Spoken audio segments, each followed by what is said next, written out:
आजची घटना जी आहे ना, ती सायकॉलॉजिकल थ्रिलर आहे. पण ती सत्य घटना आहे. एक तरुण आहे. तो तरुण 3-4 बलात्कार करतो. 3 वेळा सशस्त्र दरोडा घालतो. 3 वेळा अपहरण करतो. 2 खून करतो. अशा व्यक्तींना काय शिक्षा व्हायला पाहिजे? फाशी, बरोबर ना? पण कोर्टानं याला निर्दोष सोडलेलं होतं. आता यानं हे सगळं केलं, हे सरकारी वकिलांना माहिती आहे आणि बाकीच्या वकिलांनाही माहिती आहे. फिर्यादीच्या वकिलाला माहिती आहे, आरोपीच्या वकिलाला माहिती आहे. न्यायाधीशांना सुद्धा माहिती आहे, की हे यानं केलेलं आहे. सगळ्यांना माहिती आहे हा गुन्हेगार आहे, पण तरीही तो निर्दोष सुटतो.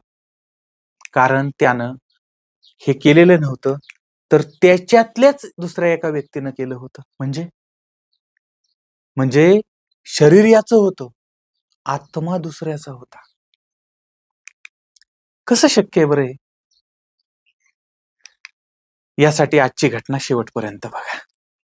डोरोथी पॉलिन सँड्स नावाची एक तरुणी आहे आणि ती तरुणी ओहायो या भागामध्ये अमेरिकेमध्ये राहत होती. दिसायला अत्यंत देखणी, अत्यंत सुंदर, गोड आवाजाची अशा पद्धतीची ही गायिका होती आणि हिचं लग्न लॉकेस्टर या भागामध्ये राहणाऱ्या एका तरुणाबरोबर ते झालं होतं. आणि लग्न झालं, काही काळ यांचा संसार चालला. नंतर हिच्या लक्षात आलं, हा काय माझ्या म्हणजे बरोबरीचा नाही. त्यानंतर मग यांच्यामध्ये घटस्फोट झाला आणि त्यानंतर ही डोरोथी मियामी या भागामध्ये राहायला गेली आणि त्या ठिकाणी गायिका म्हणून काम करायला लागली. त्यावेळेस त्या ठिकाणी तिनं तिची भेट जॉनी मॉरिसन नावाच्या व्यक्तीबरोबर ती झाली आणि डोरोथी आणि मॉरिसन या दोघांनी ऑक्टोबर 1953 मध्ये म्हणजे लग्न केलं आणि त्यानंतर 53 मध्ये त्यांना मुलगा झाला. त्याचं नाव ठेवलं होतं जिम. त्यानंतर दुसरा मुलगा 14 फेब्रुवारी 1955 ला झाला होता. नाव ठेवलं होतं विल्यम स्टॅनले मॉरिसन. मॉरिसन म्हणजे स्टॅनले मॉरिसन म्हणजेच आजचा खुनी, आजचा गुन्हेगार. तर तो आणि त्यानंतर डिसेंबर 56 मध्ये त्यांना कॅथी नावाची मुलगी झाली होती. अशा पद्धतीने ही 3 मुलं झाली. आता यांचा बाप मॉरिसन हा उधळपट्टी करणारा होता. घरामध्ये 3 मुलं आहेत, बायको आहे, त्यांचं खाणं-पिणं आहे, कपडा-लत्ता आहे, सगळं आहे.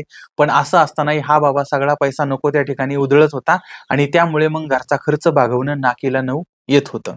याच्यामध्ये याला दारूचा नाद होता, जुगाराचा नाद होता, कर्ज काढायचं, रण काढायचं, सण करायचा, कर्ज काढायचं, खर्च करायचा.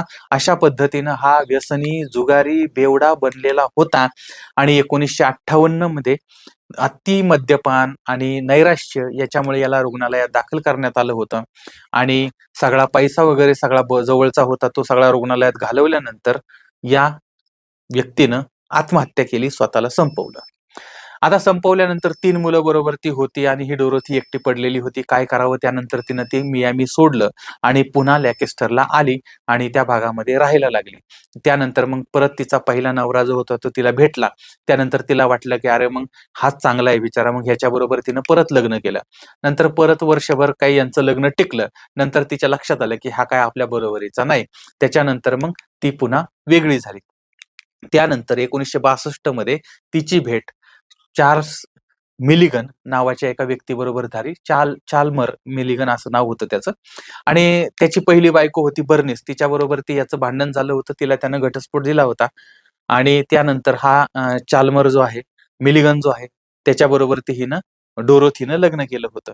27 ऑक्टोबर 1963 ला यांचं सर्कल व्हील या भागामध्ये लग्न झालं आणि त्यानंतर मग या मिलिगननं डोरोथीची जी 3 मुलं होती, ती मुलं दत्तक घेतली होती आणि कायदेशीररित्या मॉरिसन हे आडनाव होतं. त्याच्याऐवजी मिलिगन हे आडनाव केलेलं होतं आणि आता मुलं तर सावत्र मुलं होती आणि हा सावत्र बाप जो होता, तो त्या मुलांवरती अत्यंत अत्याचार करत होता.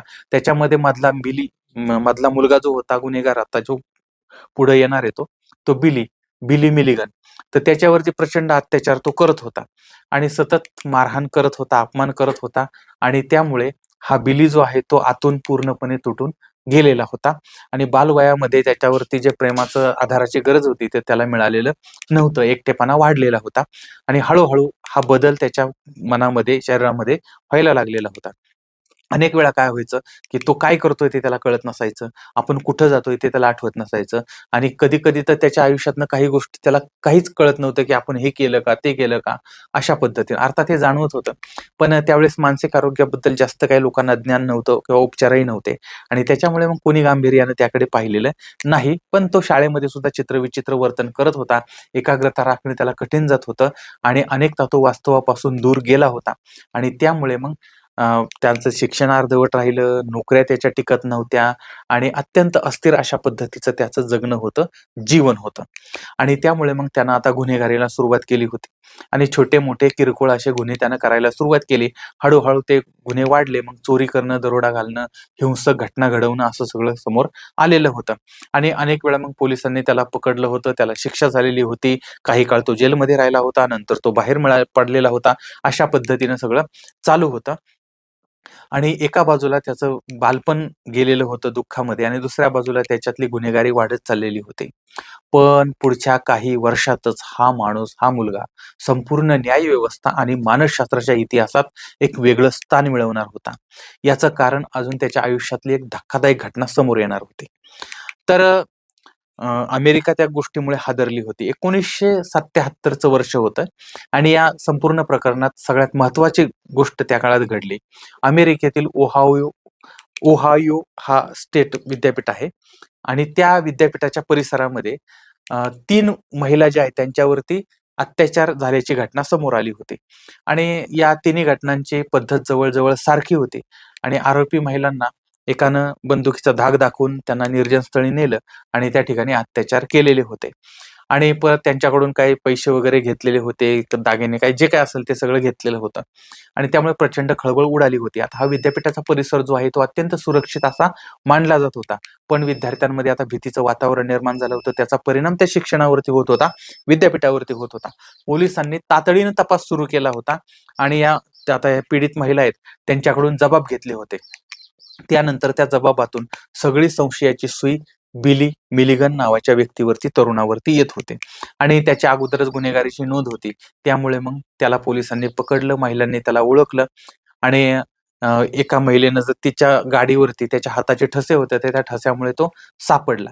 त्यानंतर पोलिसांनी त्याच्या घराची झडती घेतली. त्यावेळेस त्याच्या घरामध्ये बंदूक सापडली, महिलांच्या काही वैयक्तिक वस्तू मिळाल्या आणि अर्थातच सगळं क्लिअर झालं, की यानंच हे सगळं घडवलेलं आहे. आपण योग्य व्यक्तीला पकडले आणि लवकरच त्याला आता शिक्षा होईल असं वाटत होतं. पुरावे मजबूत होते, साक्षीदार होते, गुन्हेगारी पार्श्वभूमी होती. त्यामुळे दोष सिद्ध करणं काही अवघड नव्हतं. परंतु अटकेच्या काही दिवसानंतरच वेगवेगळ्या घटना समोर आल्या होत्या. चौकशीच्या दरम्यान हा जो बिली आहे तो अत्यंत शांत होता, कधी अत्यंत उग्र असायचा, कधी अत्यंत गोंधळलेला असायचा, कधी अगोदर जे बोलला तेच त्याला कळत नसायचं आणि आपल्याला अटक का झाली हे तर विचारत असायचा आणि आपल्यावरती काय आरोप झाले मला माहित नाही वगैरे, वगैरे असं तो बोलायचा. आता पोलिसांना सुरुवातीला वाटत होतं, की हा शिक्षा टाळण्यासाठी अशी नाटकं करतो आहे. पण पुढं ते वर्तन जे आहे ते वाढत गेलेलं होतं आणि ते गूढ बनत चाललेलं होतं. आणि ज्यावेळेस पीडित महिला आहे त्यांनी माहिती दिली होती बिलीबद्दल, तर त्यावेळेस त्यांनी दिलेलं माहिती, त्यांनी केलेलं वर्णन आणि बिली याच्यामध्ये प्रचंड अंतर होतं. आता एका महिलेने सांगितलं, की आरोपी जो आहे तो जर्मन भाषेमध्ये बोलत होता. दुसऱ्या महिलेने सांगितलं, की तो अत्यंत नम्र आणि शांत होता. मग हिच्यावर अत्याचार केला, पण तरी तो शांत आणि नम्र तिला वाटत होता. आणि तिसऱ्या महिलेच्या मते त्याचा स्वभाव अत्यंत वेगळाच काहीतरी होता.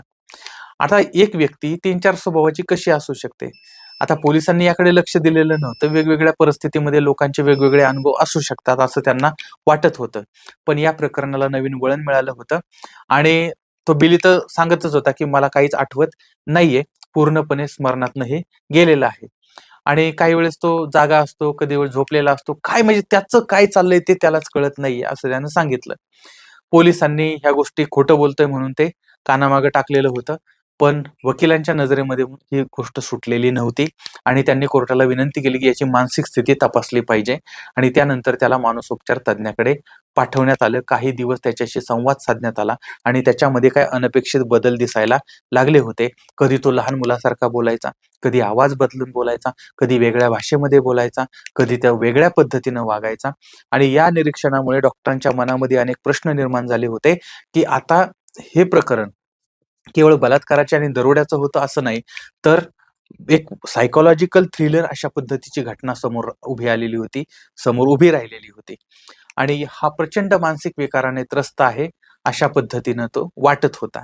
पण दुसरी एक मतप्रवाह असा होता, की कदाचित हा न्याय व्यवस्थेला फसवण्याचा प्रयत्न करत होता आणि त्यामुळे मग सन्माननीय न्यायालयाने त्याला मानसोपचार तज्ञाच्या पुढे अ, नेण्याचं आणि त्याच्यावरती उपचार करण्यासाठी सांगितलेले होते. आणि त्यानंतर ज्यावेळेस मानसोपचार तज्ञांच्या समोर त्याला नेण्यात आलं, त्यावेळेस सुद्धा त्याचं वागणं ते त्या डॉक्टरांच्या समोर काही आठवडे संवाद साधल्यानंतर, त्याच्या वर्तनाची नोंद घेतल्यानंतर असं निष्कर्ष मांडला, की या बिली मिलिगनमध्ये एक नाही, तर अनेक व्यक्तिमत्व अस्तित्वात आहेत. अनेक लोकं आहेत त्याच्यामध्ये, त्याच्या शरीरामध्ये, त्याच्या मनामध्ये. बहुविध व्यक्तिमत्व विकार त्याला जडलेला आहे आणि याच विकाराला डिसोसिएटिव्ह आयडेंटिटी डिसऑर्डर असं म्हटलं जातं.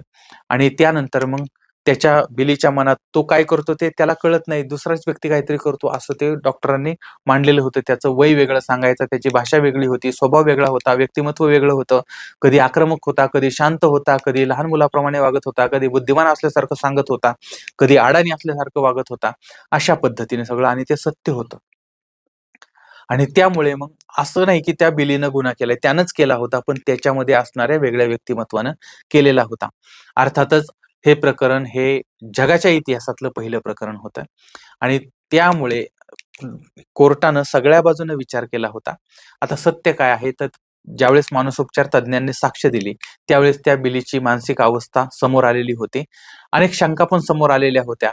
पण शेवटी कोर्टानं निर्णय दिला, की हा मानसिकदृष्ट्या गंभीर आजारी आहे आणि त्याला सामान्य तुरुंगात न पाठवता त्याला मानसोपचार रुग्णालयात पाठवायचं असा निर्णय झाला आणि तो निर्णय अत्यंत ऐतिहासिक मानला गेला होता. अमेरिकेच्या नाही, जगाच्या इतिहासामध्ये प्रथमच एखाद्या आरोपीला बहुविध व्यक्तिमत्व विकाराच्या आधारे गुन्हेगारी जबाबदारीतनं सूट देण्यात आली होती. आणि या निर्णयामुळे सगळीकडे खळबळ तर उडाली होती, चर्चा सुरू झालेली होती आणि तो आता योग्य होता की अयोग्य होता याच्यावरती चर्चा सुरू झालेली होती. पण त्याला उपचाराची गरज होती आणि त्या पद्धतीने त्याच्यावर उपचार चाललेले होते. आणि त्यानंतर काही वर्ष तो त्या मानसोपचार संस्थेमध्ये राहिला. त्याच्यावरती उपचार करण्यात आले आणि त्याच्या व्यक्तिमत्त्वाचा डॉक्टरांनी अभ्यास केलेला होता. पुढे त्याच्या प्रकृतीत ती सुधारणा पण झालेली होती आणि अनेक व्यक्तिमत्व म्हणजे जवळ-जवळ 14 व्यक्तिमत्व आणि अगोदरचे 10 असे 24 व्यक्तिमत्व याच्यामध्ये आहेत, असं सांगण्यात येत होतं. आणि त्यानंतर मग काही काळानं तो त्या रुग्णालयामधून पळून गेला असंही माहिती समोर आली होती. नंतर ख्रिस्तोफर कार नावाच्या नावानं तो राहत होता आणि त्याचा एक रूममेट होता. त्या रूममेटचं यानं अपहरण केलं आणि त्याची पण हत्या केली, असा पण एक संशय होता. आणि अशा पद्धतीनं परत त्याला पकडण्यात आलं. परत त्याला त्या मानसोपचार तज्ञाकडे नेण्यात आलं आणि परत नंतर त्याला सोडून देण्यात आलं. नंतर तो मग आईबरोबर ती लँकेस्टर या भागामध्ये, ओहायो या भागामध्ये तो राहत होता. नंतर तो कॅलिफोर्नियाला गेला होता. तिथं काही काळ तो राहिला होता. तिथं त्यानं काही काम करण्याचा प्रयत्न केलेला होता आणि 2012 मध्ये त्याला कॅन्सर झाला होता आणि नंतर तो त्याच्या बहिणीच्या घरी आला. काही काळ तो बहिणीच्या बरोबर ती राहिला होता आणि 12 डिसेंबर 2014 ला कोलंबस, ओहायो या भागामध्ये एका हॉस्पिटलमध्ये त्याला दाखल करण्यात आलं होतं आणि नंतर त्या ठिकाणी त्याचं कर्करोगानं निधन झालं होतं. त्यावेळेस त्याचं वय साधारण 59 वर्षाचं होतं. पण या सगळ्या प्रकरणामधून एक गूढ मात्र अजूनही कायम आहे, की बिली मिलिगन हा खरोखरच तसा होता, की तो इतका बुद्धिवान होता, की त्यानं संपूर्ण न्यायव्यवस्थेला फसवलं होतं. आता याचं उत्तर तर काही कोणाकडे नाही, पण जी घटना घडली मी ती तुमच्यासमोर मांडलेली आहे. बरं, आता याबद्दलचं तुमचं काय मत आहे ते सुद्धा मला जरूर कळवा. पुन्हा भेटूया पुढच्या भागामध्ये एका नवीन विषयासह. तोपर्यंत धन्यवाद.